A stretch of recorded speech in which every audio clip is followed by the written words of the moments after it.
Congratulations on the film. Thank you. I absolutely loved it. Oh, thank you. And as kind of like as intense as an experience as it can be, it feels like something like you can kind of bring all generations of the family to experience in the cinema. Was that something you were kind of striving towards?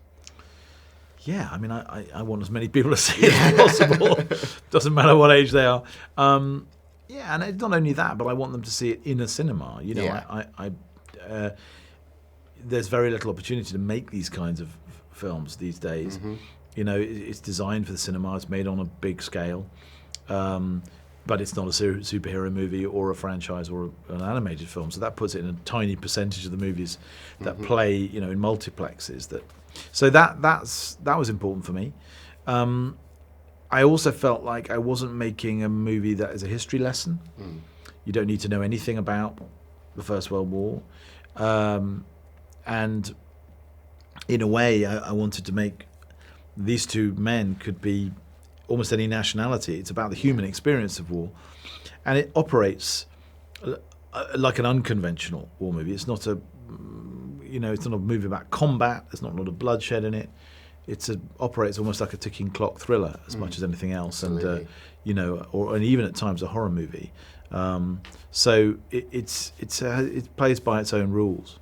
Was the uninterrupted shot an element that was there quite early on, or was it something that kind of, as you were developing the story, you were like, okay, this kind of needs to be told in this way? Yeah, it was baked into the very fabric of the script. You know, my idea was 2 hours of real time and no cuts.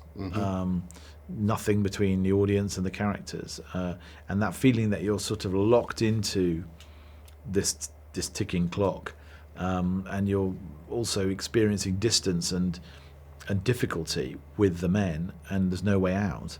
That was part of why I made it in this way. And I know it's inspired by stories from your grandfather.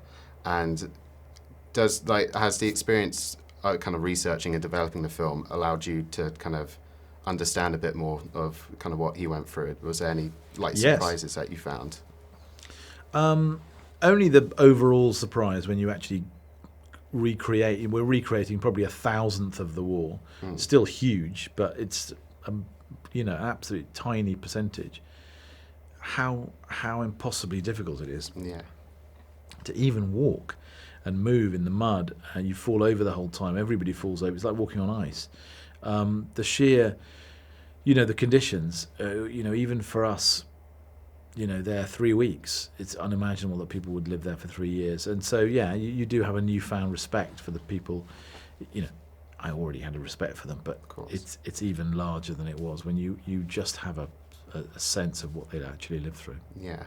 And the First World War is like, there's so many kind of big Second World War pictures, and the First World War feels slightly more less explored as a result. Is that more freeing as a filmmaker, or is there almost a certain pressure to deliver a bit more? Well, I feel like there's a reason on the whole that it hasn't been so explored as the Second World War, which is that the nature of the war is quite static.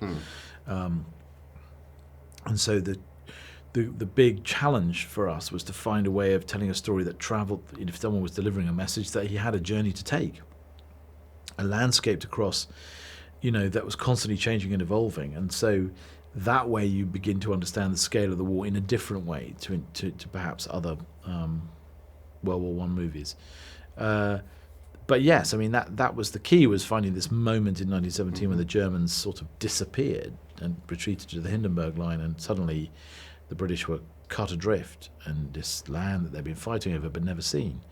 And that means that the movie goes through not just the expected environments of World War I, trenches and no man's land, but also through farmhouses and orchards and woods and burning towns and day and night, and through some beautiful nature, as well as the hell of what the men have created in war. So, yeah, it feels to me like we found another story to add to the many brilliant stories of World War I, a different flavour.